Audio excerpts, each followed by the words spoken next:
श्री गुरवे नमः। श्री चैतन्य मनोभीष्टं स्थापितं येन भूतले स्वयं रूपः कदा मह्यं ददाति स्वपदान्तिकम्। जय श्री कृष्ण चैतन्य प्रभु नित्यानंद श्री अद्वैत गदाधर शिवासादि गौर भक्तवृंद। हरे कृष्णा कृष्णा कृष्णा हरे हरे, हरे राम राम राम हरे हरे।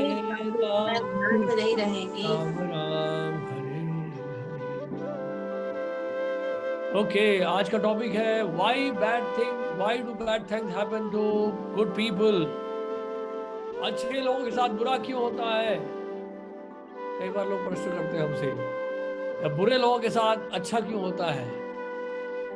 बुरे लोगों के साथ अच्छा ज्यादा होता है, ये देखा गया है, राइट, रादर देन कि अच्छे लोगों के साथ बुरा क्या हो। अच्छे लोगों के साथ बुरा क्यों होता है? ठीक है, हम एक करके स्लाइड देखेंगे, लेट्स सी। ओके,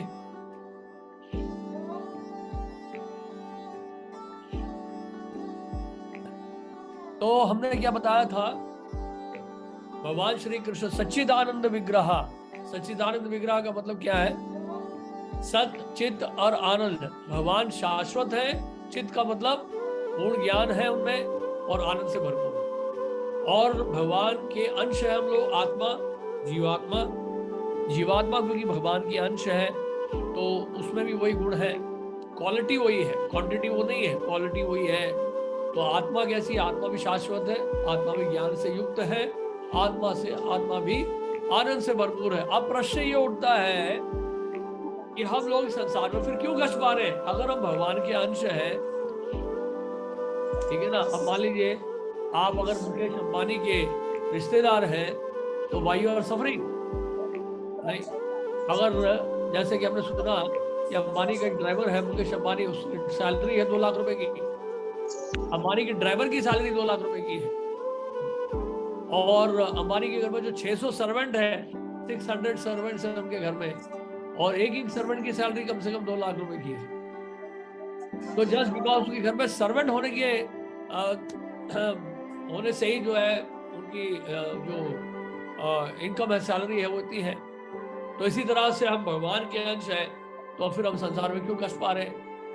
राइट, प्रश्न ये उठता है।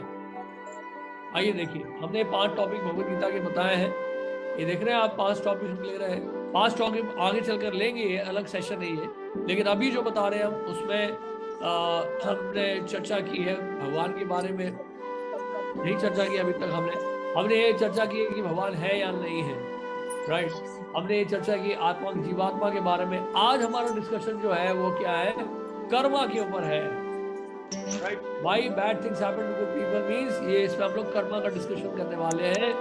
तो ये जो 5 टॉपिक्स हैं, इसमें से जो कर्मा है, कर्मा, इसको डिस्ट्रॉय किया जा सकता है। बाकी सब जो है इंटरनल है। भगवान शाश्वत है, जीव शाश्वत है, भगवान की प्रकृति वो शाश्वत है, और काल यानी कि टाइम इंटरनल है। लेकिन जो कर्म है, जो हम कर्म है, उसको समाप्त किया जा सकता है। कौन सा? अब देखिए, आगे देखिए, जब प्रकृति की बात करते हैं तो प्रकृति का मतलब यह है, ये भौतिक प्रकृति, भौतिक सृष्टि, असंख्य लाखों ये हम तो एक ही ब्रह्मांड की बात सुनते हैं मॉडर्न एस्ट्रोनॉमी में, लेकिन आजकल के साइंटिस्ट ने ये भी बताया कि और भी गैलेक्सीज हैं, और भी यूनिवर्सेस हैं। तो इस तरह से हमारे स्क्रिप्चर्स भी कहते हैं कि लाखों और ब्रह्मांड है। तो जो टोटल क्रिएशन है उसमें से केवल एक फ्रैक्शन है हमारा ये जो यूनिवर्स है, वो सबसे छोटा यूनिवर्स है हमारा।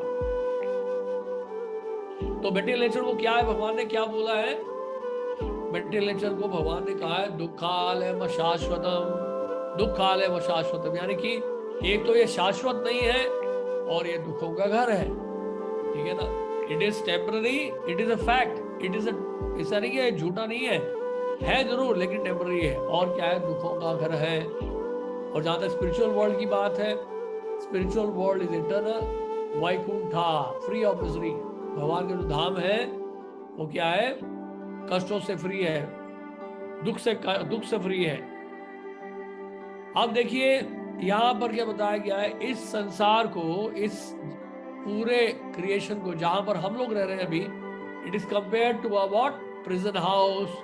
जैसे कि शहर में क्या होता है, जैसे तिहाड़ जेल है, हमारे दिल्ली में एक तिहाड़ जेल है, तो तिहाड़ जेल में जो कैदी रहते हैं उनको शहर का नागरिक नहीं कहा जाता, राइट। तो शहर में रहते हुए भी वो अलग है। तो इसी तरह से पूरा इस संसार जो है कारागार के समान है, और जो भगवान के प्रकृति के विरुद्ध या भगवान के विरुद्ध कार्य करते हैं उनको यहाँ पर भेजा जाता है। किस लिए भेजा जाता है यहाँ पर? हमेशा रहने के लिए नहीं, सुधरने के लिए। जैसे कि देखिए, कैदी को जब जेल में भेजा जाता है तो कैदी को ये नहीं सोचना चाहिए मैं जेल में हमेशा के लिए रहने आया हूँ, तो कैदी को जेल से बाहर निकलना पड़ता है कुछ समय के बाद, है कि नहीं? तो किस लिए वहां पे भेजा जाता है? रिफॉर्मेशन के लिए, अपने सुधार के लिए। अब देखिए, अब ये प्रश्न उठता है कि भगवान ने सृष्टि बनाई क्यों बनाई ये सृष्टि? भगवान ने संसार बनाया क्यों? देख, अब आप पूछो सरकार से पूछो, मंत्री जी, मुख्यमंत्री से पूछे आप अगर, कि आपने जो है ये जेल बनाया क्यों है, इस सरकार ने जेल बनाई क्यों है, तो क्या आंसर देंगे? क्या आंसर देंगे? तो आंसर ये है कि जब भी हम देखिए, भगवान के अंश हैं, और भगवान क्या है? परम स्वतंत्र है, सुप्रीमली इंडिपेंडेंट, और हम भगवान के अंश हैं, तो वही क्वालिटी हमारे पास भी माइन्यूट इंडिपेंडेंस है। क्या है?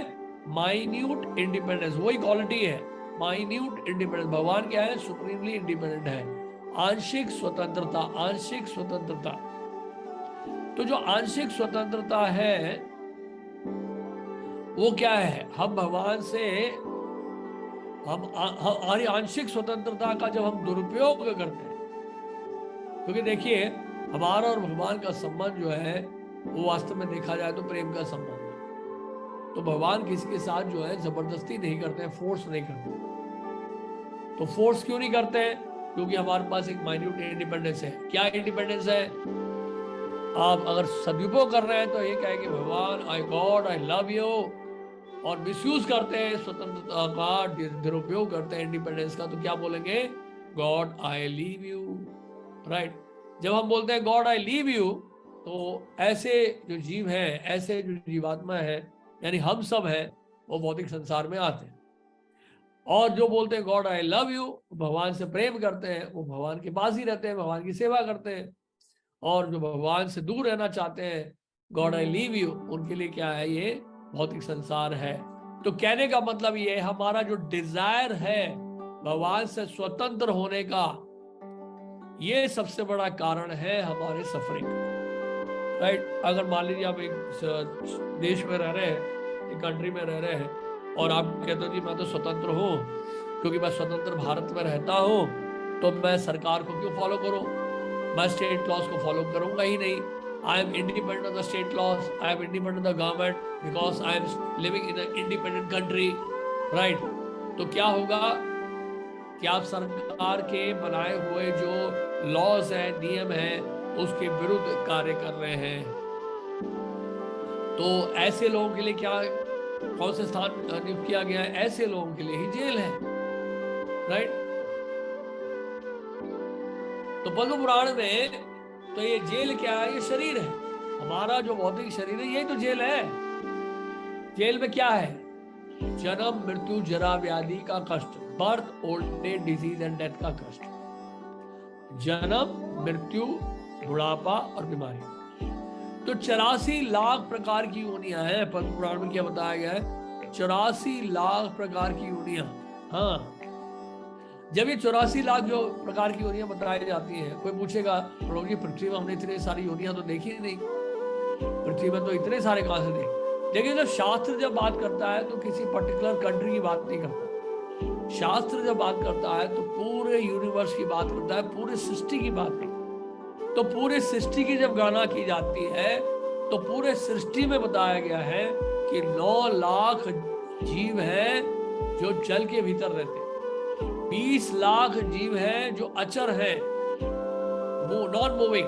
जैसे नॉन मूविंग मतलब वृक्ष हो गए, पौधे हो गए, ऐसे 20 लाख प्रकार के, 11 लाख प्रकार के क्या है इंसेक्ट्स एंड रेप्टाइल्स हैं, और 10 लाख प्रकार के क्या है बर्ड्स हैं, और उसके बाद जो जानवर है पशु है वो कितने हैं 30 लाख प्रकार के हैं, और 4 लाख प्रकार के मनुष्य हैं।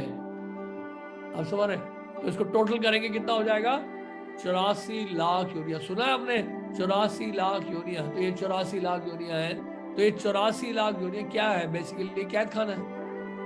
तो जब हम भगवान से स्वतंत्र होना चाहते हैं तो हमें 84 लाख योनियों में घूमना पड़ता है। अब देखिए, तो अलग अलग जो है बेसिकली शरीर प्राप्त होता है। आप देखिए जेल में क्या है, मान लीजिए वीआईपी होते हैं ना, उनके लिए A क्लास सेल होता है, जो सेमी वीआईपी होते हैं उनके लिए B क्लास होता है, और जो नॉन वीआईपी होता है सामान्य कैदी होते हैं उनके लिए C क्लास सेल होता है तो सारे उसी जेल में। हो सकता है कोई देवता हो, कोई मनुष्य हो, कोई पशु हो, कोई पक्षी हो, लेकिन है सब के सब जो है जेल। किसी के साथ सोने का चेन है, किसी को चांदी का चेन बनाया हुआ है, किसी को लोहे का चेन बनाया हुआ है सारे के सारे क्या। तो हमें जो है क्या किया गया है, हमें बेसिकली हमें गुणों से बांधा गया। ये शरीर जो है गुणों से बंधा हुआ। गुण का मतलब क्या होता है? गुण का मतलब रस्सी भी होता है, और गुण का मतलब सत्वगुण मोड ऑफ गुडनेस, रजोगुण मोड ऑफ पैशन, तमोगुण मोड ऑफ इग्नोरेंस। ठीक है, आप देखिए ये पूरे संसार को, इस सृष्टि को, प्रकृति को क्या कहा गया है? दुर्गा। दुर्गा नाम सुना आपने? यस। तो दुर्गा शब्द जो आया है वो इसी से आया हुआ है। किससे आया हुआ है? दुर और गा। दुर का मतलब डिफिकल्ट और गा का मतलब जाना। यहां से निकलना बड़ा मुश्किल है। क्या? इस दुर्ग से। दुर्ग का एक और अर्थ होता है किला। इस किले से बाहर निकलना बड़ा मुश्किल है, बहुत डिफिकल्ट है, बहुत difficult, very very difficult to come out of this किला। और उसके बाद अब देखिए आगे बढ़ते हैं हम लोग। तो जब इस भौतिक शरीर जब प्राप्त होता है प्रकृति के गुणों के अनुसार, राइट, और तब जो है काल के प्रभाव में रहते हुए जीव को क्या करना पड़ता है? कर्म करना। तो उसको कर्म कहते हैं। Activities performed by the living entities condition bye 3 modes. 3 modes मतलब सत्वगुण, रजोगुण, तमोगुण से प्रभावित होकर जीव जो कार्य करता है काल के नियंत्रण में रहकर, उसको क्या कहते हैं? कर्म कहते हैं। ठीक है ना? अब कर्म का विधान क्या है? Very simple, every action has got equal reaction. अब देखिए क्या है कि कई प्रकार के रिएक्शन होते हैं। एक जैसे कि कलेक्टिव कर्मा होता है, उसको कलेक्टिव कर्मा कहते हैं। कलेक्टिव कर्मा का मतलब होता है कि बहुत सारे लोगों का लगभग मिलता जुलता कर्म है। जैसे प्लेन में जा रहे हैं, प्लेन क्रैश हुआ, और प्लेन क्रैश जो हुआ है उसमें करीब जो है 200-250 लोग गए, ट्रैवलिंग कर रहे थे प्लेन में, और एक साथ क्या हो गए? छुट्टी हो गई, प्लेन क्रैश हुआ। जैसे याद है हमको वर्ल्ड ट्रेड टावर। तो वर्ल्ड ट्रेड टावर जब प्लेन जो है वर्ल्ड ट्रेड टावर में एंटर कर गया तो जितने पैसेंजर थे सबके सब मारेंगे कि नहीं? तो वो एक साथ जो रिएक्शन मिला उसको कहते हैं कलेक्टिव कर्मा। अर्थक्वेक हुआ था गुजरात में, कच्छ में, एक साथ बहुत सारे लोग मारे गए। कोरोना हुआ 2 साल, कोरोना काल में हम लोगों ने कष्ट उठाया, तो एक साथ कलेक्टिव रिएक्शन मिला है। तो कलेक्टिव रिएक्शन का मतलब क्या है? कि कुछ सीरियस प्रॉब्लम है। आप समझ रहे हैं? कलेक्टिव प्रॉब्लम का मतलब, कलेक्टिव कर्मा का जब रिएक्शन मिल रहा है तो इसका मतलब क्या है? बहुत बड़ी समस्या है, कोई बहुत बड़ा कुकर्म हो रहा है, यानी कि बहुत ज्यादा पाप हो रहा है, जिसके कारण जो है नेचर रिएक्ट कर रही है। यस, जैसे सुनामी हुआ, समुद्र की लहरें इतनी उठी कि समुद्र का पानी शहर में घुस गया। जापान में देखा था आपने, या फिर इंडोनेशिया में, या फिर साउथ इंडिया में भी हुआ था। तो समुद्र का पानी जो है वो शहर में घुस गया, पूरा शहर ही डूब गया। तो ये कहते हैं कलेक्टिव कर्मा। इंस्टेंट कर्मा क्या है? इंस्टेंट कर्मा भी होता है, जैसे मान लीजिए मैं आपको अगर थप्पड़ मारता हूं, बुरा ना माने, तो इंस्टेंट रिएक्शन होगा कि नहीं? वो भी एक इंस्टेंट रिएक्शन है, राइट। एक होता है डिलेड कर्मा।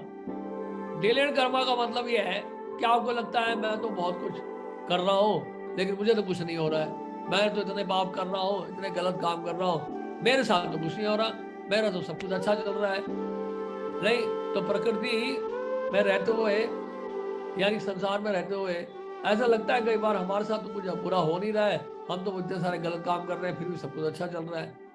तो बस समझ लीजिए कि समय का इंतजार है और कर्म का जो फल है वो बहुत ही प्रचंड रूप में वापस आएगा। यस, वो केवल क्या है, समय की बात है। फॉर एग्जाम्पल क्या होता है, एक फैमिली गई और एक रेस्टोरेंट के बाहर गोलगप्पे बेच रहे थे, गोलगप्पे खाना शुरू किया। 1 2 3 4 5 6 7 करते करते 20 25 50। एक भक्त थे, उनका बहुत साइज बहुत बड़ा था, खाते पीते बहुत थे। एक बार 20 समोसा खा गए एक साथ, 20 समोसे खा गए, कैन यू बिलीव?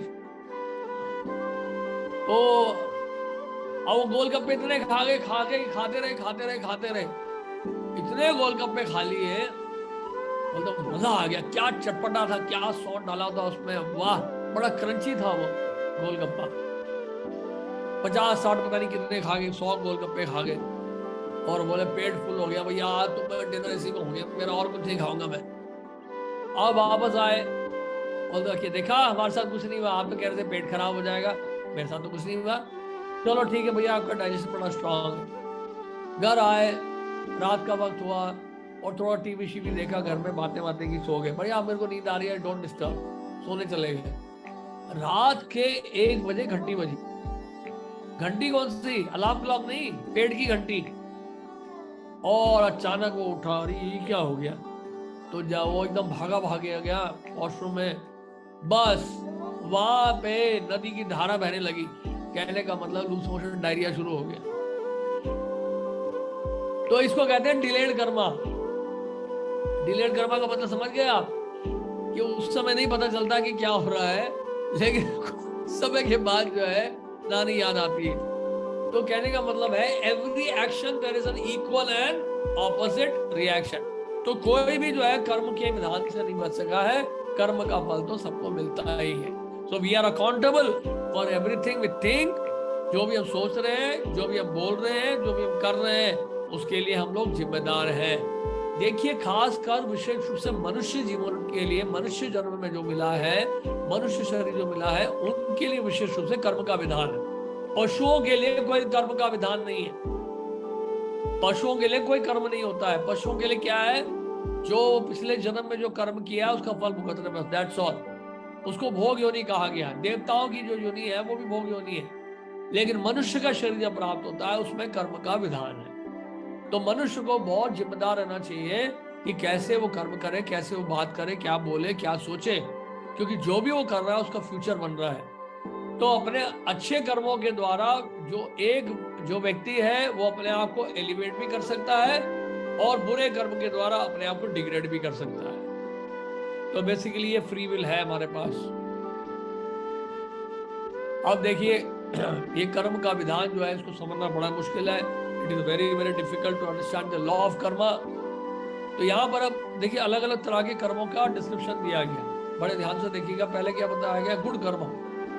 तो गुड कर्मा का मतलब होता है पुण्य कर्म। पुण्य कर्म का मतलब है, फॉर एग्जाम्पल, कुआं बनवा देना, कुआं बनाना, जैसे गांव में कुएं बनवाते हैं लोग, सड़कें बनवाना, या गरीबों को कंबल बांटना। नहीं, ठंड के मौसम थी, ठंड में बहुत तेज हो, मैंने देखा कि कई लोग जो है गाड़ी रोक के सड़क पे जो लेटे हुए गरीब लोग हैं उनको क्या कर रहे हैं, कंबल बांट, राइट। या फिर भूखे लोगों को खाना खिलाना, अस्पताल बनवा देना, स्कूल बनवा देना। तो ये सब बेसिकली क्या है, पुण्य कर्म में आता है, ठीक है ना, अच्छे कर्म माने जाते हैं, गुड एक्टिविटी। अब दूसरा देखिए क्या लिखा है, बैड कर्म। बैड कर्म का मतलब है पाप कर्म। जो पाप कर्म है, जैसे आप बताएगा 4 पाप के खंबे, ब्रॉड कैटेगरीज हैं। क्या क्या देखिए, अवैध संबंध, intoxication, gambling and meat eating, ये 4 महापाप बताए गए हैं। तो कहने का मतलब ये है कि इसको कहते हैं, क्या कहते हैं, विकर्मा। पहले वाले को क्या कहते हैं, गुड कर्मा को क्या कहते हैं, सकाम कर्म या पुण्य कर्म। और बैड कर्मा को क्या कहते हैं, विकर्मा। कर्मा नहीं है, विकर्मा।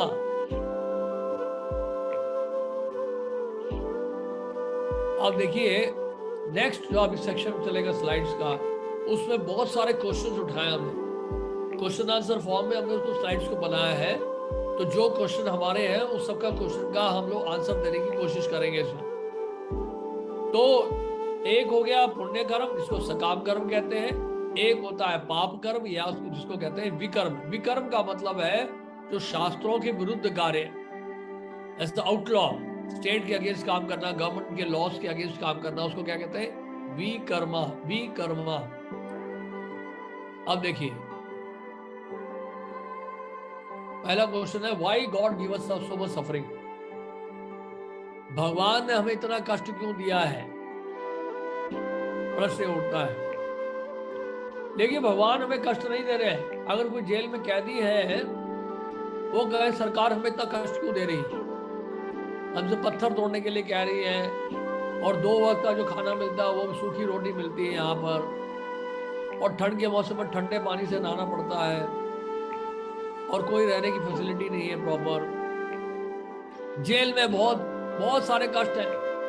नहीं, अब हम सरकार को दोष दें, सरकार ने मेरे साथ अन्याय किया है, मुझे इतना कष्ट क्यों मिला। देखिए कष्ट जो है सरकार नहीं दे रही है, हमारे अपने ही जो एक्टिविटी ऐसे हैं, अपने ही ऐसे कुकर्म है जिसके कारण हम लोग कष्ट पा रहे हैं। जैसे फॉर एग्जाम्पल एक कोर्ट में जज बैठा है, ठीक है, अब आपने अच्छा काम किया है तो आपको रिवॉर्ड देता है, और आपने अगर बुरा काम किया है तो आपको पनिशमेंट मिलता है।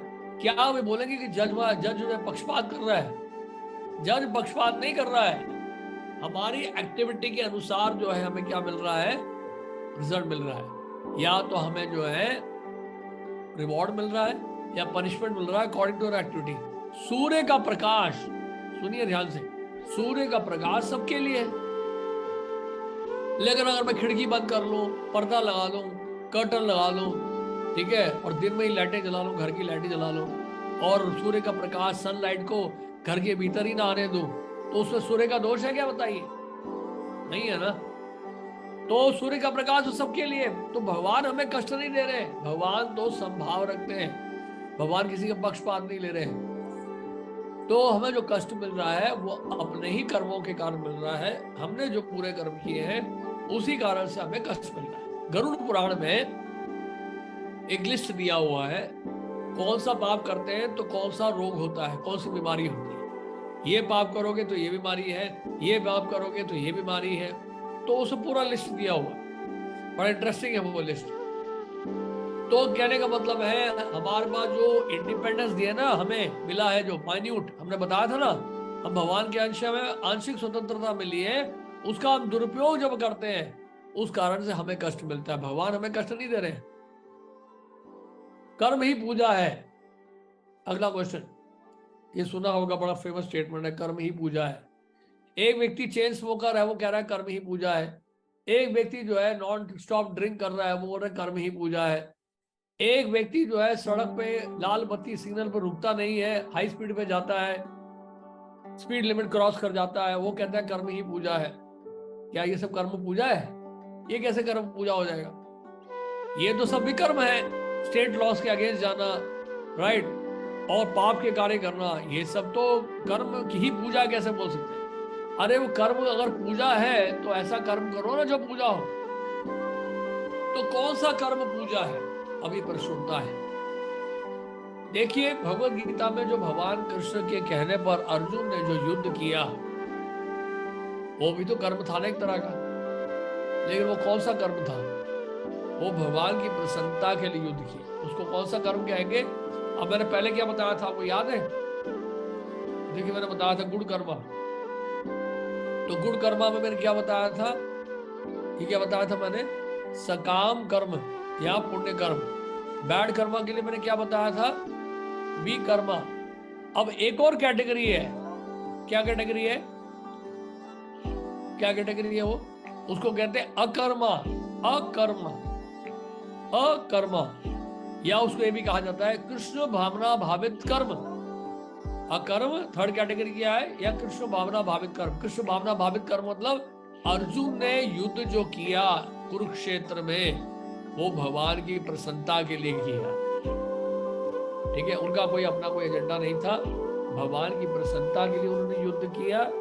उनको ना राज हस्तिनापुर का राज सिंहासन चाहिए था, ना वो स्वर्गलोक जाना चाहते थे, वो तो केवल भगवान कृष्ण की प्रसन्नता के लिए युद्ध कर रहे थे। इसलिए जो उन्होंने कर्म किया उसको कोई मटेरियल रिएक्शन नहीं था। तो ऐसे कर्म को क्या कहा जाता है, कृष्ण भावना भावित कर्म। There is no reaction. एक और एग्जाम्पल मैं देता हूँ कर्म का, जो कि वास्तव में समझने के लिए है, एक्चुअली है नहीं कर्मा वो भी, लेकिन समझने के लिए। जैसे फॉर एग्जाम्पल एक सोल्जर है,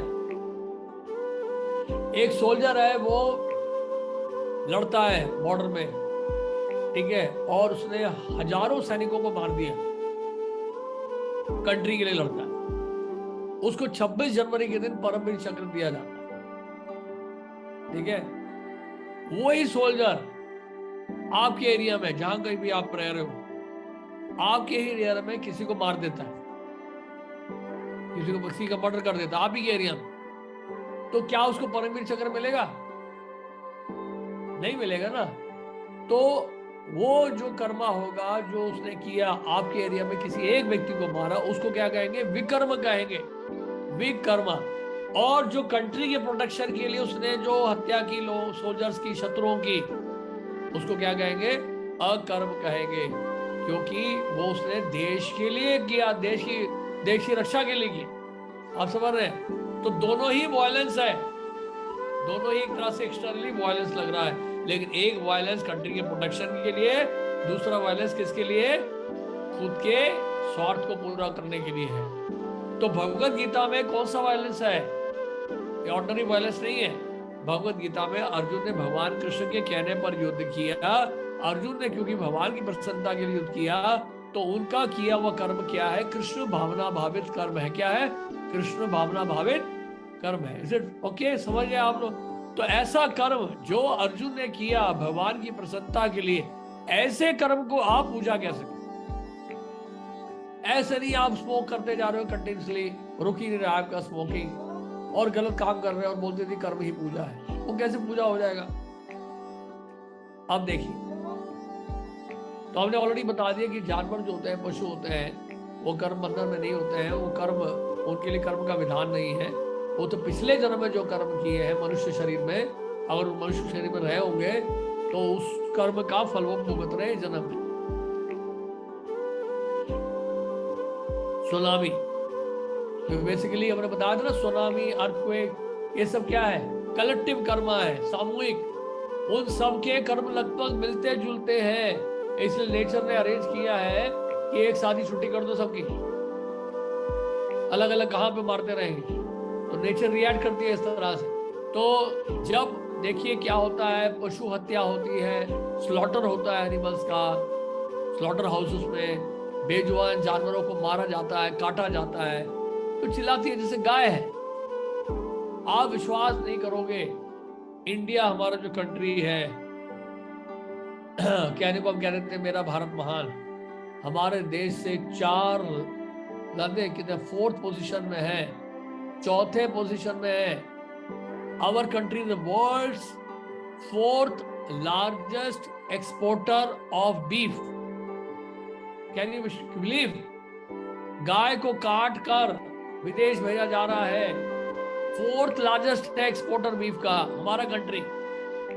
बांग्लादेश, पाकिस्तान, यहाँ भेजा जाता है। आप मानोगे नहीं, क्या करते जानते हैं? इंडिया जो पाकिस्तान का बॉर्डर है, या बांग्लादेश का, इंडिया पाकिस्तान का जो बॉर्डर है, उस बॉर्डर में क्या करते हैं? बेसिकली ऐसे ऐसे मशीन होते हैं जिससे गाय को गर्दन से उठा लेते हैं और बॉर्डर के उस तरफ ले आते हैं, कैसे भी करके, और गाय को ले जाते हैं, और उसके लिए पैसा ले लेते हैं लोग। तो गाय की स्मगलिंग चल रही है, और ऐसे गाय को काटा जाता है। बछड़ों को किस तरह से बेदर्दी से मारा जाता है, आप उसका अंदाजा नहीं लगा सकते। छोटे छोटे बछड़े होते हैं बेचारे, प्यारे प्यारे बछड़े होते हैं, उनको इतनी बेदर्दी, उसका क्योंकि स्किन बड़ा सॉफ्ट होता है, तो उसको कैसे मारा जाता है आप सोच भी नहीं सकते। तो नेचर रिएक्ट नहीं करेगी क्या? जब बेजुबान जानवरों को मारेंगे तो कोई तो रिएक्ट करेगा ना। तो भगवान तो उनके हृदय में ही बैठे हैं, पशुओं के हृदय में ही बैठे हैं। तो ये भगवान जब देखते हैं तो उनको बड़ा दुख होता है। तो प्रकृति रिएक्ट करती है, नेचर रिएक्ट करती है। इसी कारण से जो है मास किल में फिर क्या होता है, संहार होता है। क्योंकि हमें ये नहीं सोचना है, हम ये ना सोचें कि इतने सारे बेजुबान जानवरों को मारा जा रहा है स्लॉटर हाउसेस में। अगर आप स्लॉटर हाउस में जाओगे तो बस आप उस दिन खा नहीं पाओगे कुछ। कैसे जानवरों को लाइन में खड़ा किया जाता है, और बड़ी सोफिस्टिकेटेड मशीन्स होती हैं, राइट, और उस मशीन के नीचे लाया जाता है, एक एक करके काटा जाता है जानवरों को, और वो चिल्लाती है, जानवर गाय चिल्लाती है, जोर जोर से चिल्लाती है, उसका चिल्लाना बेकार नहीं जाता है।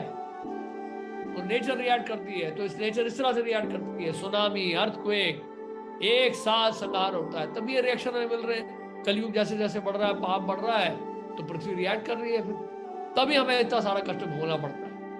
तो जितना हम पाप करेंगे, गलत कार्य करेंगे, उतना जो है हमें कष्ट भोगना पड़ेगा, उसका भुगतान करना पड़ता है। जैसे आप बीमारी क्यों होती है, आप गलत चीज खा लेते हो, राइट, तो नेचुरली फिर बीमार पड़ते हो। एक छोटा सा एग्जाम्पल है, पेट में दर्द क्यों हुआ? क्योंकि जाके आपने 100 गोलगप्पे खा लिए, आपने सोचा नहीं बड़ा मजा आ रहा है, लेकिन आपको पता होना चाहिए आपका लिमिट क्या है। और जब पेट खराब हुआ तो डॉक्टर के पास चले गए, तब रो रहे हैं हम, प्रभु जी मेरा पेट खराब हो गया, मैं क्या करूँ, खाया क्यों फिर? तो इस तरह से पाप किया ही क्यों? अगर हम पाप ना करते तो ये सारे कष्ट ना आते। तो ह्यूमन लाइफ जो है बहुत रिस्पॉन्सिबल लाइफ है, मनुष्य जीवन। तो अज्ञानता बोल रहे हैं, ignorance of the law cause to escape reaction. आप ये नहीं कह सकते कि मैं जानता नहीं था, मुझे ये सब पता नहीं था, प्रभु जी मैं क्या बताऊं, मेरे को नहीं पता था, मैं तो गांव से आया हूं, मुझे नहीं पता था शहर में आकर लाल बत्ती में रुकना पड़ता है। एक गांव से एक व्यक्ति आया, उसने लाल बत्ती देखा तो देखा सब लोग रुक रहे हैं, वो रुक गया, आगे गया, हरी बत्ती में सब चल रहे हैं, वो चल लिया। तो घूमता ही रहा वो शहर में इस तरह से। तो उनसे पूछा किसी ने, अरे आपको जाना कहाँ है?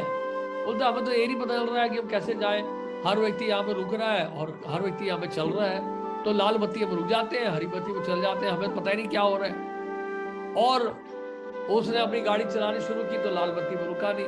उसने कहा सर ऐसा था, पुलिस को बोला कि मैं तो गांव से आया हूँ, मुझे पता ही नहीं था कि लाल बत्ती में रुकनी है। अरे पता नहीं था तो पता करना पड़ता है। आप अमेरिका जाते हो तो अमेरिका का लॉस पता करते हो, क्या है वहाँ पे, कितना टेम्परेचर है वहाँ पर, वहाँ कंट्री में क्या लॉस है, बेसिक लॉस तो जानना पड़ता है आपको। यहाँ से वीजा के लिए अप्लाई करते हैं, एम्बेसी जाते हैं, कितना कुछ पता करते हैं अमेरिका के बारे में जाने से पहले, तभी तो वहां जाते हैं ना। तो इसी तरह से जो मनुष्य जीवन है, हमें ये जानने के लिए, जिज्ञासा करने के लिए मिला है कि मनुष्य जीवन मिला है, अब हमें क्या करना चाहिए, व्हाट इज माई रिस्पॉन्सिबिलिटी, ये जानने की कोशिश करना चाहिए। पाप कार्यों से मैं कैसे बचूं, एक जिम्मेदार इंसान कैसे बनूं मैं, एक सभ्य इंसान कैसे बनूं मैं, ये पाप कार्यों से कैसे बचूं मैं। तो अज्ञानता का जीवन नहीं बिता सकते हैं। मनुष्य होने के नाते हमें जिज्ञासा करनी होगी। जैसे कि आप अगर बचपन में आप जिज्ञासा करते हो, पेरेंट्स जिज्ञासा करते हैं कौन से स्कूल में भेजा जाए, कौन से इसमें एडमिशन दिलाया जाए, इंक्वायर करते हैं आप, स्कूल कितना ऑथराइज है, कितना बोनाफाइड है, कहाँ एडमिशन मिलेगा, कितना को इंक्वायरी करते हैं हम लोग इस संसार में रहने के लिए। तो इसी तरह से आध्यात्मिक जिज्ञासा होनी चाहिए, जानने की कोशिश करनी चाहिए कि मैं कौन हूँ, मेरा भगवान से संबंध क्या है, मैं संसार में कष्ट क्यों पा रहा हूँ, और मैं इस कर्म बंधन से कैसे छुटकारा पा सकता हूँ, जेल से, कारागार से कैसे बाहर निकल सकता हूँ। ये सब अज्ञानता दूर होनी चाहिए हमें। हम फिर किसी को दोष नहीं दे सकते अपनी अज्ञानता के लिए। तो बोलते हैं कि हर अगर कार्य निर्धारित है, अगर हमारा प्रारब्ध है और अगर फल निश्चित है कि ऐसा ही होगा, तो फिर हम कार्य क्यों कर रहे हैं? Why we are working then? Everything is predestined। अगर मेरे भाग्य के हिसाब से सब कुछ लिखा है तो मैं कल से जाना ही बंद कर देता हूँ, अपने आप सब कुछ आ जाएगा मेरे पास, मैं यहाँ बैठे बैठे मेरे टेबल पे को रख जाएगा 1 करोड़ रुपए, है कि नहीं? तो देखिए ऐसा है, एक बात हमें अच्छे समझनी है। देखिए प्रीडिस्टाइंड जो है होता है, बात सही है, आपके भाग्य में लिखा है तो आपके पास निश्चित रूप से आएगा, ये पक्का है 101%। नहीं तो ऐसा क्यों है? आप देखिए, एक बच्चा जन्म ले रहा है गरीब परिवार में, एक बच्चा जन्म ले रहा है अमीर परिवार में। अब जो गरीब परिवार में बच्चा जन्म ले रहा है, उसने कौन सी मेहनत की है? इस जन्म में कोई मेहनत की है उसने? नहीं की है ना। और एक बच्चा धनी परिवार में जन्म ले रहा है, उसने कौन सी मेहनत की है अमीर बनने के लिए? वो बचपन से अमीर है। तो ऐसा क्यों हो रहा है? क्योंकि उसका प्रारब्ध है, उसके लिए निश्चित है, वो पिछले जन्म में जो कर्म किया है उसके अनुसार उसको जन्म मिल रहा है संसार में, इस जन्म में। It's all predestined. अब देखिए, मैं आपको एक स्टोरी सुनाता हूं, उससे समझ जाएंगे आप। एक व्यक्ति की नई नई शादी हुई। शादी होने से पहले जोशी ने कहा, सर मैं आपको सच बताऊं, ये आप शादी मत करना। तो बोलता क्यों? बोलता नहीं नहीं हम तो करेंगे। अरे नहीं नहीं आप मत करो शादी। बोलते क्या बात है?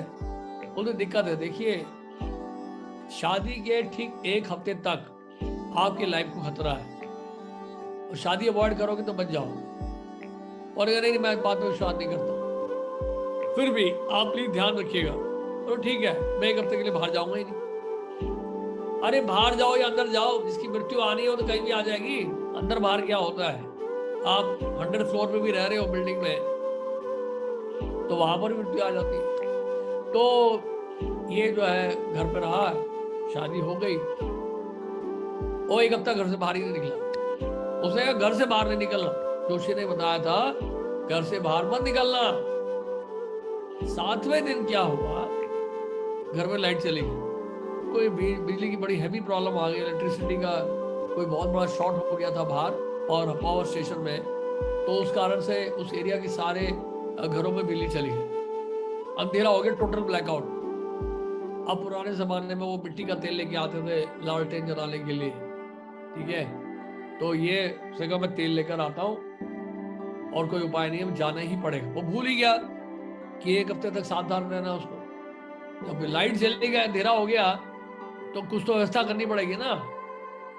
तो वो गया तेल लेने, तो तेल निकल रहा था वो। उस समय क्या हुआ, जैसे ही निकल रहा था तो बिजली आ गई वापस। और जैसे ही सड़क पार करने लगा था, उसने कहा फिर भी तेल लेके ही आ जाता हूँ, पता नहीं फिर ना चले जाए बिजली फिर ले।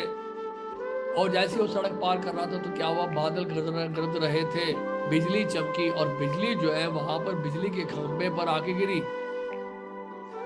बिजली जब गिरी तो क्या हुआ, वो खंभा जो है सीधा इसके सर के पास गया। बिजली का खंभा जो है वो सर पे आके गिरा और वो सड़कों के बीचों बीच वहीं मर गया। तो कहने का मतलब ये है हमारा कि जो प्रारब्ध में लिखा है वो तो होगा ही होगा। तो कहने का मतलब ये है जो प्रारब्ध है आपको काम करने के लिए मजबूर कर देंगे। ये प्रारब्ध आपको कर्म कराएंगे। आपके अगर प्रारब्ध में लिखा हुआ है 1 करोड़ रुपया, और आपके प्रारब्ध में लिखा है 1 करोड़ रुपया आपको यहाँ से 10 किलोमीटर की दूरी पे मिलेगा, तो ऐसी परिस्थिति आ जाएगी कि आपको निकलना ही पड़ेगा और वहां पहुंचना ही पड़ेगा। तो कर्म तो आपको करना ही पड़ेगा। तो वो प्रारब्ध आपको कर्म कराएंगे, वो प्रारब्ध ही आपको कर्म कराएंगे। आप ये बोल ही नहीं सकते कि मैं तो ऐसे ही बैठा रहूंगा, मेरे पास 1 करोड़ आ जाएगा। ऐसा नहीं होगा। आपके प्रारब्ध में लिखा हुआ है जो, वो प्रारब्ध आपको कर्म कराएंगे। तो इस तरह से क्या होता है, आप वो फल तक पहुंच जाओगे, रिजल्ट तक डेस्टिनेशन तक पहुंच जाओगे। ओके, तो याद रखिएगा, good and bad Karma do not cancel each other. यह बिल्कुल सही बात है। आप ये नहीं कह सकते कि मैंने बुरा काम तो किया प्रभु जी, लेकिन अच्छा काम भी तो किया है। तो अच्छा काम किया है ना, उससे बुरा काम जो है मेरा नलिफाई हो गया। नहीं, बुरे कर्म का बुरा फल मिलेगा और अच्छे कर्म का अच्छा फल मिलेगा। उसको एक दूसरे को नलिफाई नहीं कर सकते आप। Bad Karma is bad, how about good Karma?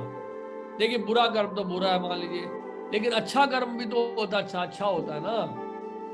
देखिए एक बात बताएं आपको, अच्छा कर्म का मतलब है सोने का चिन्ह, बुरा कर्म का मतलब है लोहे का चिन्ह। तो इस संसार में अच्छा हो या बुरा हो, दोनों ही बुरा है। क्यों? दोनों ही जेल में है, दोनों ही जेल में है। मैं आपको एग्जाम्पल देता हूं, अच्छे कर्म का एग्जाम्पल देता हूं आपको मैं। जेल में कैदी होते हैं और बहुत सारे एनजीओ होते हैं जो जेल के कैदियों को बहुत कुछ सप्लाई करते हैं। जैसे हमारे स्कॉन में एक एनजीओ है जो तिहाड़ जेल में बहुत सारी एक्टिविटीज हम लोग करते हैं। तो हम भी वहां जाते हैं, और नॉट एज ए प्रिजनर, कैदी होने के नाते नहीं, बट प्रीचिंग के लिए। तो वहां जाते हैं हम लोग, हफ्ते में एक दिन प्रसाद बांटते हैं, कैदियों को भगवत गीता से लेक्चर देते हैं। तो और भी कई एनजीओज हैं, वो क्या करते हैं, कैदियों को कंबल बांटते हैं ठंड में, कैदियों को खाना खिलाते हैं, कैदियों को वहाँ दवाइयाँ देते हैं, कैदियों के लिए कपड़े देते हैं, कैदियों के लिए बिस्तर देते हैं, गद्दे देते हैं, कैदियों के लिए वहाँ एंटरटेनमेंट प्रोग्राम करते हैं। तो देखने में सब अच्छा कर्म है कि नहीं? Is it not good activity? It is very very good activity. लेकिन ऐसी गुड एक्टिविटी का फायदा क्या है? अगर अगर अगर कैदी कैदी ही रह गए तो, अगर आपने बड़ा अच्छा काम किया है लेकिन कैदी अगर कैद खाने में ही रह गए और कैदी कन्विंस हो गए, देखो कैद खाने में रहकर ही सब कुछ अच्छा मिल रहा है, तो हम बाहर क्यों जाएं? हाँ, मैं आपको रियल एग्जांपल बताता हूँ, असली इंसिडेंट है। मैंने खुद पर्सनली जो है एक कैदी का इंटरव्यू लिया था वहां पे तिहाड़ जेल में। आई आस्क्ड हिम, भाई आप क्यों आ गए? तो उसने बताया कि मैंने बड़ा ही सीरियस क्राइम किया था, एक आध लोगों को मार दिया था मैंने, इसलिए जो है। लेकिन वास्तव में क्या हुआ कि मैंने मारा नहीं था किसी ने, हम लोग मुझे फंसाया गया, ऐसा मेरे ऊपर केस चल रहा है, और लेकिन मैं फंस गया। अब मेरे 20 साल की सजा होगी, 20 साल की सजा में अब 16 साल बीत गए, 4 साल ही रह गए। तो 4 साल रह गए, मैंने कहा तो बड़ी अच्छी बात है, तो खुशखबरी है, आप तो 4 साल में रिहा हो जाओगे। बोलता है साहब अब बाहर जाके क्या करूंगा मैं, बाहर जाके मुझे कौन पूछेगा, मेरे घर वाले मुझे नहीं एक्सेप्ट करेंगे। तो मैं तो ये सोच रहा हूँ, पिछली बार तो मेरे को अक्यूज किया गया था और मुझे जो है जबरदस्ती यहाँ पकड़ा गया और मतलब फंसाया गया था, लेकिन इस बार तो मैं सच्ची में 2-4 लोगों को साफ करके आ जाऊंगा यहाँ पर। राइट। मैंने कहा यहाँ पर ऐसी क्या बात है जेल में? बोलते हैं सर यहाँ पे तो बहुत बढ़िया है, यहाँ तो मैं फर्नीचर का जो डिपार्टमेंट है तिहाड़ जेल में उसको हेड कर रहा हूँ, और क्योंकि मुझे 20 साल हो गए, I am one of the senior prisoner. वो सीनियर है, वो सीनियर प्रिजनर है, डिपार्टमेंट हेड कर रहा है, वो बड़ा खुश है, और जूनियर कैदी उसके नीचे काम कर रहे हैं। तो और क्या चाहिए? खाने पीने की सारी व्यवस्था है, कैदी उसकी हेल्प करते हैं, सारे कैदी जितने उसके सेक्रेटरी हैं, वो जेल में बड़ा खुश है। और इसके जिम्मेदार कौन है? इसके जिम्मेदार वो सारे एनजीओ भी हैं जो जाकर उनको कन्विंस कर रहे हैं कि आप जेल में रहकर भी खुश हो सकते।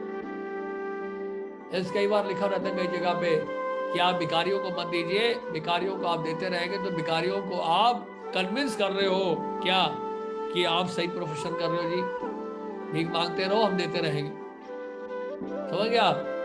तो ये गुड़ कर्मा जो है, वास्तव में संसार में गुड़ कर्मा करके होता नहीं है। वास्तव में गुड़ कर्मा तो वो होगा क्या, जब हम जाके उसी जेल में भगवत प्रसाद बांटेंगे, प्रसाद बांटेंगे, भगवत गीता का उपदेश देंगे, और उनको कीर्तन करवाएंगे, उनसे हरिनाम बुलवाएंगे, और उससे उनकी चेतना का सुधार होगा। जब चेतना में सुधार आता है ना, कॉन्शियसनेस में, तो वो कान पकड़ लेते हैं, अरे बाप रे बाप, हमसे तो बड़ी गलती हो गई, हम दोबारा नहीं आएंगे कभी यहाँ, हम मंदिर जाएंगे, जेल से छूटते ही सबसे पहले भगवान से माफी मांगेंगे, हमने बहुत बड़ी गलती की, आप लोग आए, हमारी तो आंखें खुल गई, हमारी अज्ञानता दूर हो गई। तो ये समाज सुधार हुआ या वो समाज सुधार हुआ? बताइए। आपने भोजन खिला दिया, कंबल बांट दिया, दवाइयां दे दी, वो अच्छा कर्म हुआ या ये अच्छा कार्य हुआ जिसमें आपने उसकी चेतना को सुधार दिया, उसके हार्ट को जो है चेंज कर दिया? अब वो कैदी जो है दोबारा उस जेल में नहीं आना चाहता। आप समझ रहे हैं बात को? तो समाज सुधार, welfare work, social welfare work का मतलब ये होता है, हमें पता होना चाहिए कि अच्छा होता क्या है।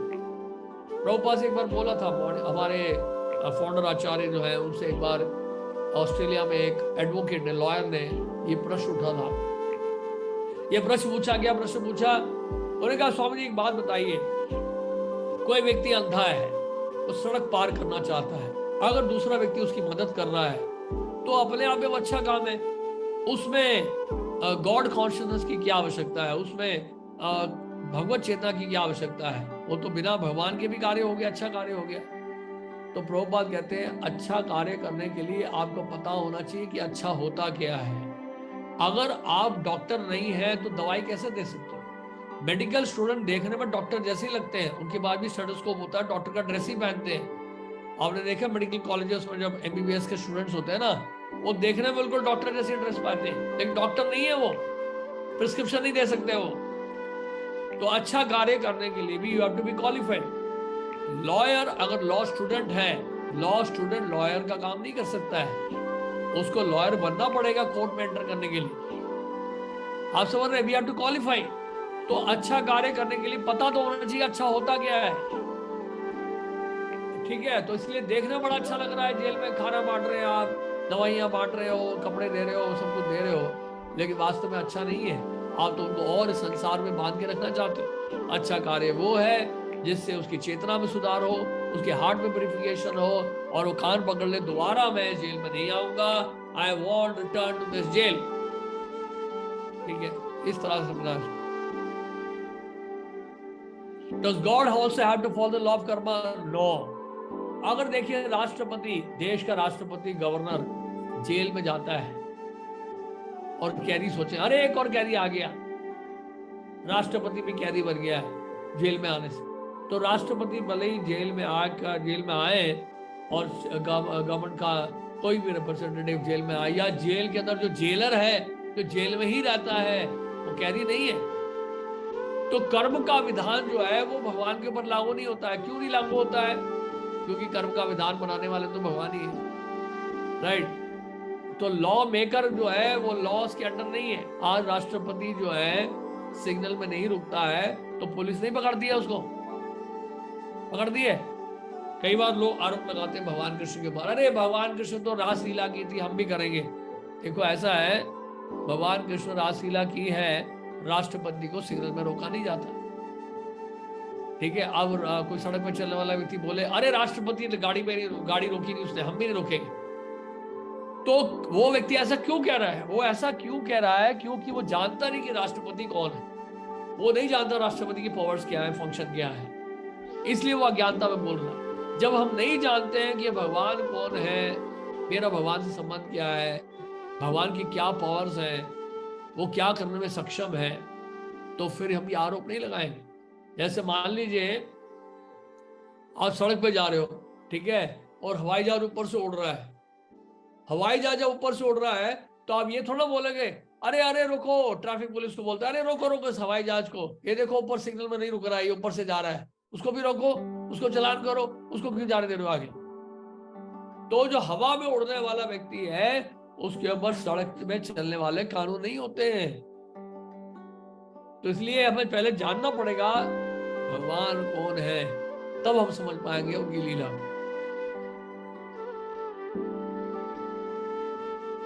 तो यहाँ पे बोल रहे so should be become lazy people, नहीं, हमें अपने निर्धारित कर्तव्य करने हैं, लेकिन ऐसा कर्म करना है जिससे भगवान प्रसन्न हो। जब हम लोग भगवान की प्रसन्नता के लिए कार्य करेंगे, जिस तरह से अर्जुन ने भगवान की प्रसन्नता के लिए कार्य किया, तो इस संसार में रहते हुए भी हम संसार में फंसेंगे नहीं, बंधेंगे नहीं।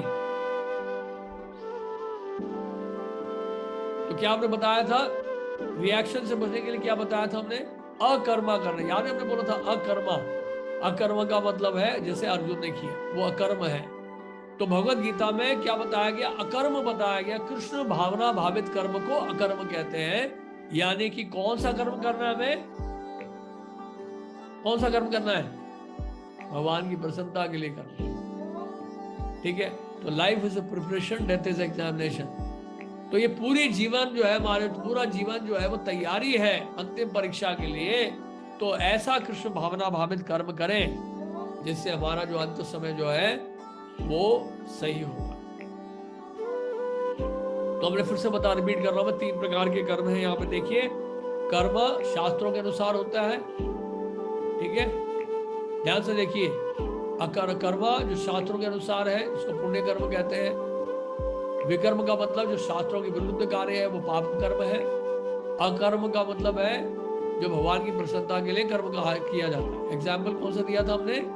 एक सोल्जर जो देश के लिए लड़ रहा है, उसको क्या मिलता है? गवर्नमेंट की तरफ से अवार्ड मिलता है, हालांकि वो युद्ध कर रहा है, ठीक है,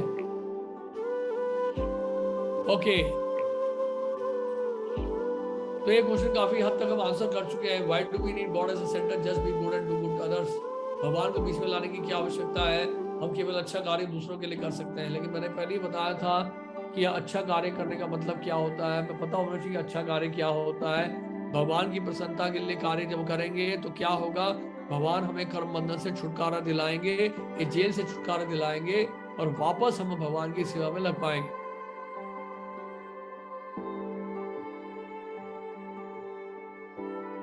अब देखिए यहां पर, ये देखिए धनी व्यक्ति है, ठीक है। कई लोग जो है धनी परिवार में जन्म लेते हैं। कुछ लोग हैंडसम है, कुछ लोग अगली हैं, कुछ लोग बड़े हेल्दी हैं, स्ट्रांग हैं, कुछ लोग बड़े धनी परिवार में जन्म ले रहे हैं। आप पूछ सकते हैं भगवान पक्षपात क्यों कर रहे हैं? Good question. ऐसा लग रहा है ना देखने में? नहीं। आप कभी ऐसा बोलते हो, प्रभु जी मैं बहुत थक चुका हूं इस परिवार में रहते हुए, मैं सोच रहा हूं कि अगला जन्म मैं अंबानी के घर में हूं। कोई ऐसा कह रहा है, दूसरा व्यक्ति कह रहा है नहीं यार अंबानी के घर में क्या जन्म लेना, I want to take birth in the house of world's richest man Elon Musk. Bill Gates के घर में मैं जन्म लेना चाहता हूँ, एलन मस्क के घर में जन्म लेना चाहता हूँ। I want to take birth in America. ऐसा संभव है क्या? हमारे सोचने से हो जाएगा? तो इन लोगों ने भी ऐसे सोचा था क्या?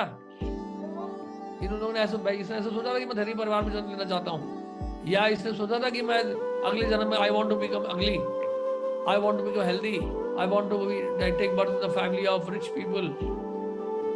नहीं, ये तो अपने कर्मों के अनुसार हमें अलग अलग परिस्थितियों में जन्म लेना पड़ता है। तो भगवान पक्षपात नहीं कर रहे हैं। Why do innocent children get killed? अब हो सकता है कि बचपन में ही कई बच्चे मारे जाते हैं, ऐसा भी देखा गया है। और ऐसा लगता है इन बच्चों का क्या दोष, इन बच्चों का क्या दोष, इन्होंने क्या ऐसा बुरा काम किया जिसके कारण जो है इनको बचपन में ही इस तरह का कष्ट उठाना पड़ा। लेकिन हम ये नहीं देख रहे हैं कि इनका पिछले जन्म का क्या कर्म है। पिछले जन्मों के कर्म के अनुसार उनको इसी जन्म में, बचपन में ही, जन्म लेते ही इस प्रकार कष्ट उठाना पड़ता है। आप देख रहे हैं, ऐसा लग रहा है कि भगवान क्रूर क्यों है, भगवान जो है दयालु नहीं क्यों नहीं है? अगर भगवान है तो उनको दयालु होना चाहिए, राइट? तो इस तरह से हर प्रकार के तर्क होते हैं। वो पूछते हैं कि अगर भगवान सबसे ज्यादा शक्तिशाली है, गॉड इज ऑल पावरफुल, हो सकता है कि भगवान शक्तिशाली हो सकता है लेकिन वो दयालु ना हो। नहीं, अगर हमें लगता है या तो भगवान बहुत दयालु है तो हो सकता है वो पावरफुल ना हो।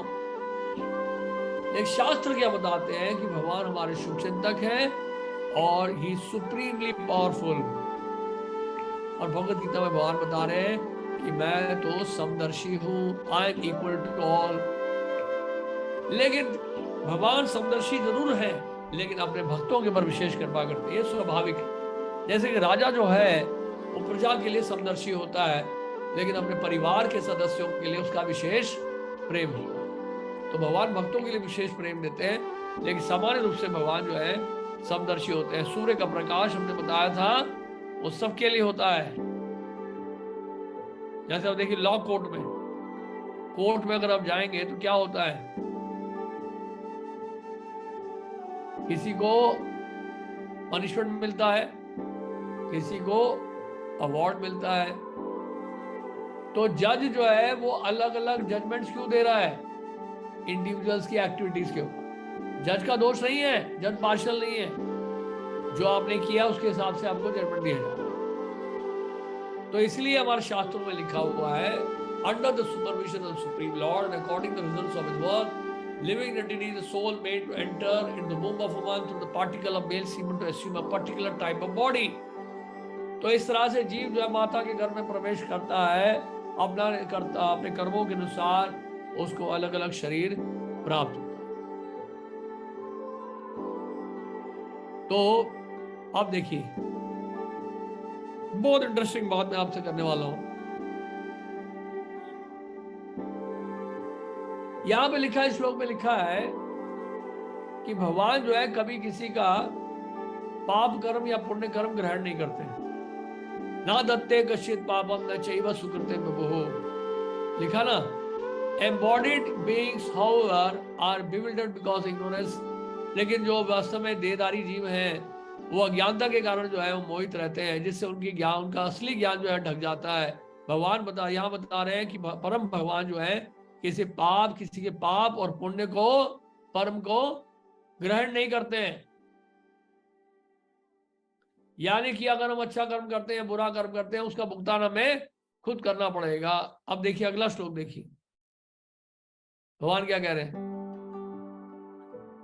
सभी धर्मों का त्याग करके मेरी शरण में आ जाओ, मैं तुम्हें सभी पापों से मुक्त कर दूंगा, डरो मत। अब ये दोनों श्लोकों में थोड़ा सा आपस में मतभेद लग रहा है ना, वही भगवत गीता है। भगवान यहाँ क्या कह रहे हैं, मैं किसी के पाप पुण्य को ग्रहण नहीं करूंगा।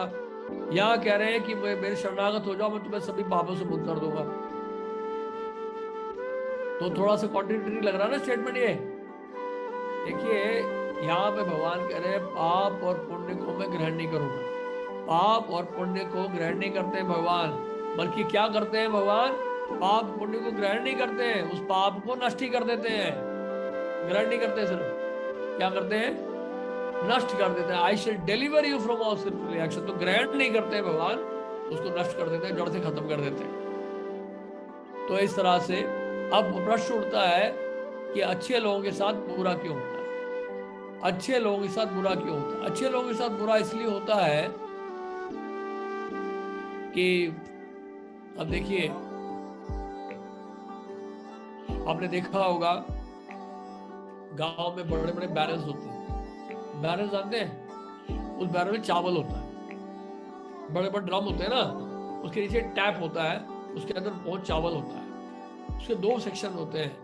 अब मान लीजिए पिछले साल आपने उस ड्रम के अंदर आपने जो है चावल डाला था, ठीक है।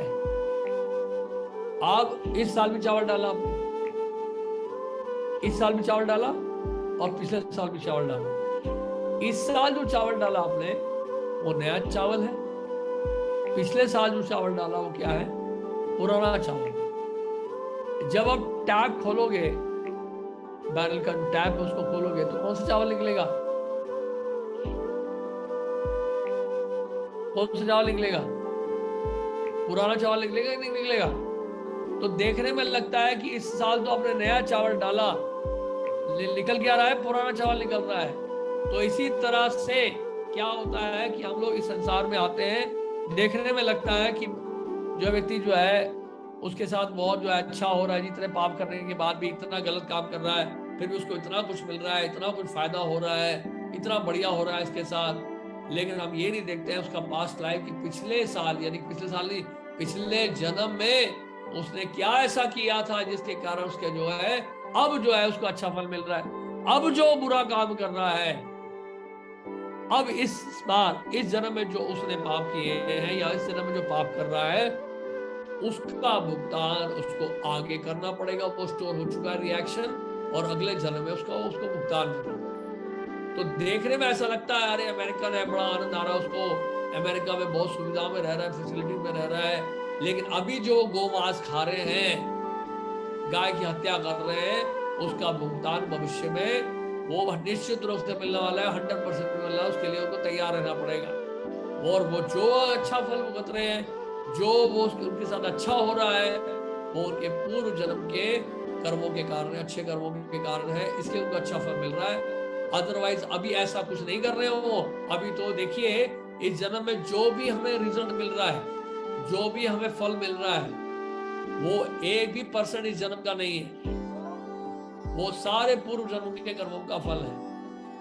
राइट, पूर्व जन्म के कर्म ही हमें मजबूर कर रहे हैं इस जन्म में कर्म करने के लिए, और हमें उस प्रारब्ध तक पहुंचा रहे हैं। यानी कि पिछले जन्मों का जो कर्म है उसको प्राप्त करने, उसके फल को प्राप्त करने के लिए वर्तमान समय में हम कर्म कर रहे हैं, और वर्तमान समय में जो हम कर्म कर रहे हैं उसका जो फल है वो अगले जन्म में मिलेगा। तो इस तरह से ये पास ऑन होता रहता है, कैरी फॉरवर्ड होता रहता है। अभी साइकिल है बेसिकली, अब इस साइकिल से बचे कैसे?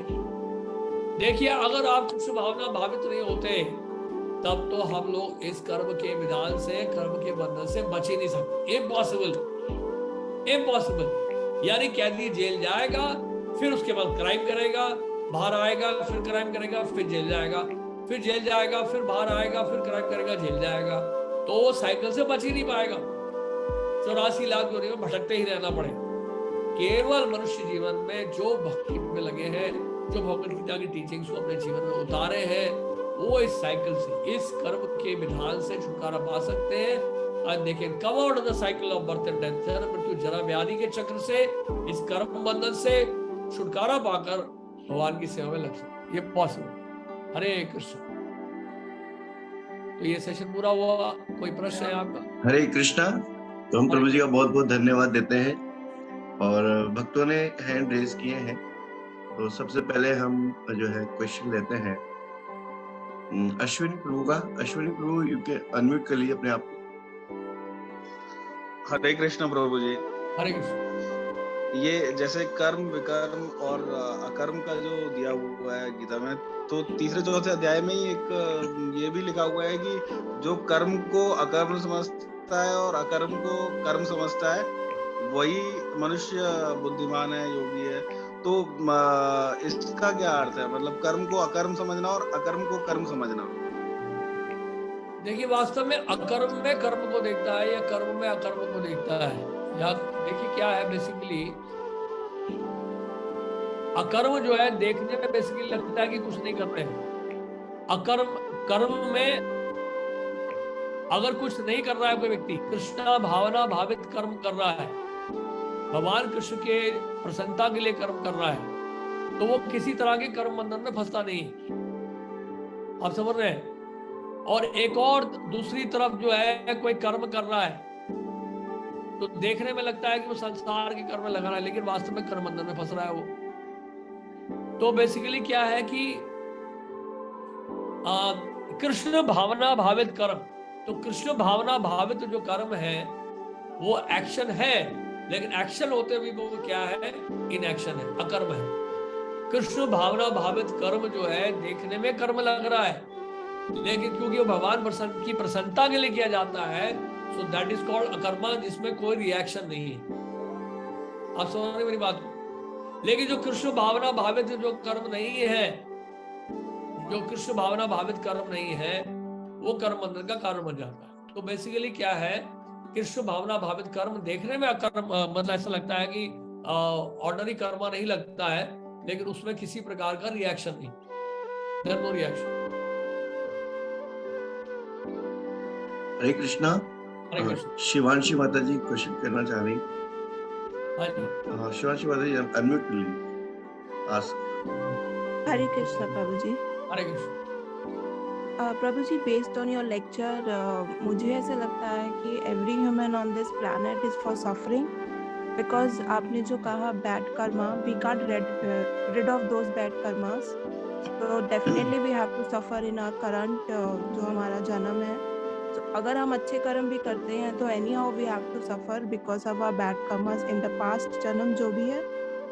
सो इज दैट मीन्स कि अगर एक इंसान अपने करंट जन्म में अच्छा कर्म कर रहा है एंड ऑल ऑफ सडन कुछ भी, लाइक एन एग्जांपल, उसको एक बीमारी हो जाता है और वो फुल लाइफ उसको सफ़र करता है, so it means it is because of आपके पिछले जन्म के कर्म एंड यू हैव टू सफ़र।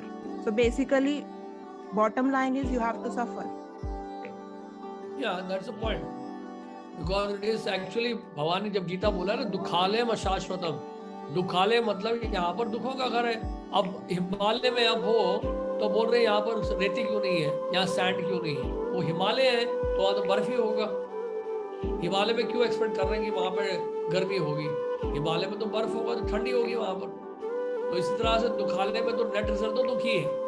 तो इस संसार में जो सुख भी मिलता है वो दुख देने के लिए बनता है। जो आपको सुख दे रहा है आज, वो गारंटीड है कल दुख देगा, वो पक्का दुख देगा।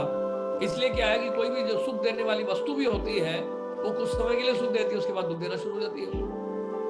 तो बेसिकली जो नेचर मटेरियल वर्ल्ड का ऐसे ही है तो अगर देखते हैं, कहने को लगता है कि अच्छा कार्य कर रहे हैं, हमने बताया ना जेल का कि अच्छा कार्य कर रहे हैं जी, जेल में कपड़े बांट रहे हैं, दवाइयां बांट रहे हैं, लेकिन अच्छा क्या हुआ वहां पे? वो तो जेल है, और आप वास्तव में प्रोसेस को एनकरेज कर रहे हैं वहीं पर रहने के लिए। तो अच्छा कार्य अगर करना है वो केवल कृष्ण भावना भावित कार्य है, जिससे आप कर्म बंधन से छुटकारा पाते हैं।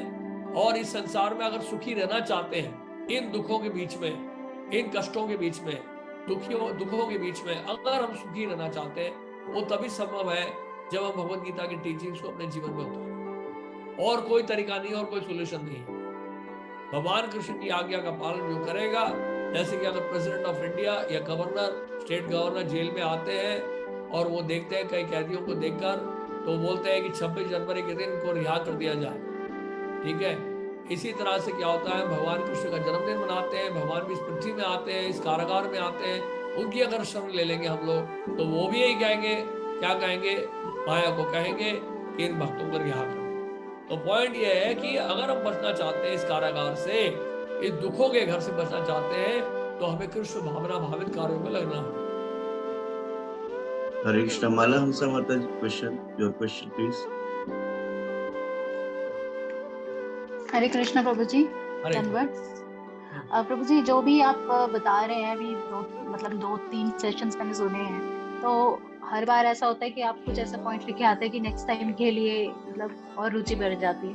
Thank you for your time and for all of us. And इसके अलावा लास्ट सेशन में जैसे आपने रिलीजन के ऊपर बताया था, तो आपने एग्जांपल्स दिए थे, जैसे धर्म के बारे में, कि मतलब जैसे फूल का धर्म है खिलना, आग का धर्म है जलना, तो उस तरह के आपने एग्जांपल्स दिए थे। तो उसी तरीके से मुझे ये लगता है कि जैसे आत्मा का धर्म हो गया फिर परमात्मा से अटैच होना, तो उसी तरह तो उसके लिए भक्ति है।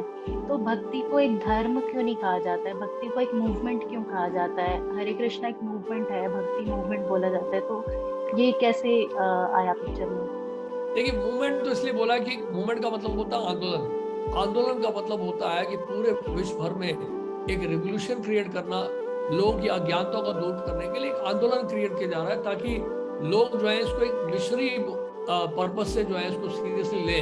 वास्तव में धर्म ही है कृष्ण भावना भावित, जो है सनातन धर्म है, भागवत धर्म है, और ये this is the top most religion to abide by the laws of God. लेकिन मूवमेंट इसलिए कहा जाता है कि हम लोग जो है पूरे संसार भर में क्रांति लाना चाहते हैं, लोगों की अज्ञानता को दूर करने के लिए, एक रेवोल्यूशन क्रिएट करने के लिए इसको मूवमेंट कहा गया। ठीक है जी, ठीक है प्रभु जी। सोनाली माता जी, हाँ बोलिए। धर्म जो है, आपने जैसे बताया कि आपने सनातन धर्म की बात करी थी, बट एक्चुअली आपने हिंदू धर्म और सनातन धर्म क्या डिफरेंट है? देखिए, हिंदू धर्म तो ऐसा है, देखिए हिंदू धर्म बताता हूँ, हिंदू बेसिकली वो बॉडी से आइडेंटिफिकेशन है। ये शरीर आपका, आपने एक हिंदू परिवार में जन्म लिया तो अपने आप को हिंदू कह रहे हैं, लेकिन वो तो शरीर की पहचान है ना। कोई मुस्लिम परिवार में जन्म लेना तो मुस्लिम कहता है अपने आप को, कोई अगर क्रिश्चियन परिवार में जन्म लेना तो अपने आप को क्रिश्चियन कहता है, लेकिन ये पहचान तो केवल बॉडी से है। हमें तो अपनी पहचान किससे करनी है? आत्मा से करनी है ना। आत्मा शरीर से अलग है। आत्मा ना तो हिंदू है, ना तो आत्मा क्रिश्चियन है, ना आत्मा क्या है, मुसलमान है। आत्मा तो भगवान की अंश है। भगवान कृष्ण हिंदू गॉड नहीं है, भगवान कृष्ण तो सबके लिए भगवान है। आप समझ रहे हैं? भगवान गीता में कह रहे हैं मैं सभी योनियों का पिता हूँ, सभी जीवात्मा का पिता हूँ। तो ऐसा नहीं कि हिंदू का ही पिता हो और मुस्लिम का नहीं, भगवान सबके पिता है। आप समझ रहे हैं? वो तो बेसिकली हमने ह्यूमन सोसाइटी में इस तरह के कैटेगरीज क्रिएट करते हैं, हिंदू, मुस्लिम, क्रिश्चियन, ईसाई। कहने को हम कह सकते हैं कि मैं हिंदू हूँ क्योंकि हिंदू फैमिली में जन्म लिया है मैंने, लेकिन हमारी असली पहचान क्या है?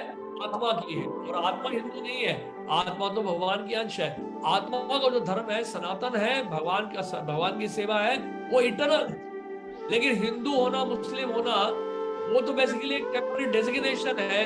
आज मैं हिंदू हूँ, वो मुझे बेनिफिट मिल जाता है, मुझे कोई जॉब मिल जाता है, तो मैं अपना रिलीजन चेंज कर लेता हूँ, मैं बोलता जी मैं क्रिश्चियन हो गया हूँ। अब देखिए पंजाब में, देखिए पंजाब में करीब 35-36 हजार सरदार है, सिख है, वो सब क्रिश्चियन बन गए। रिसेंटली हुआ ये एक बहुत बड़ा प्रोग्राम हुआ, उसी प्रोग्राम में सबका कन्वर्शन हो गया। तो ये क्या है? ये बेसिकली अपनी पहचान आपने बदल लिया आपने।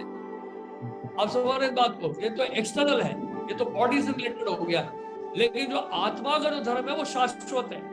हिंदू कहना, क्रिश्चियन कहना, मुस्लिम कहना, इंडियन कहना, चाइनीज कहना, जापानीज कहना, अमेरिकन कहना, ये सब तो शरीर की पहचान है, और शरीर क्यों टेम्पररी है, इसलिए पहचान भी टेम्पररी है। जो हमारी वास्तविकता रियलिटी है, जो इटर्नल फैक्ट है, शाश्वतता जो है हमारी, वो आत्मा की है, और आत्मा का जो धर्म है वो भगवान की सेवा है।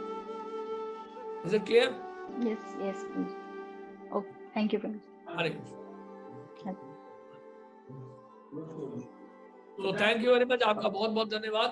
और आगे कभी सेशंस आएंगे तो क्वेश्चन और ले सकते हैं हम, क्योंकि हम चाहते हैं कि टाइम पे समाप्त हो जाए।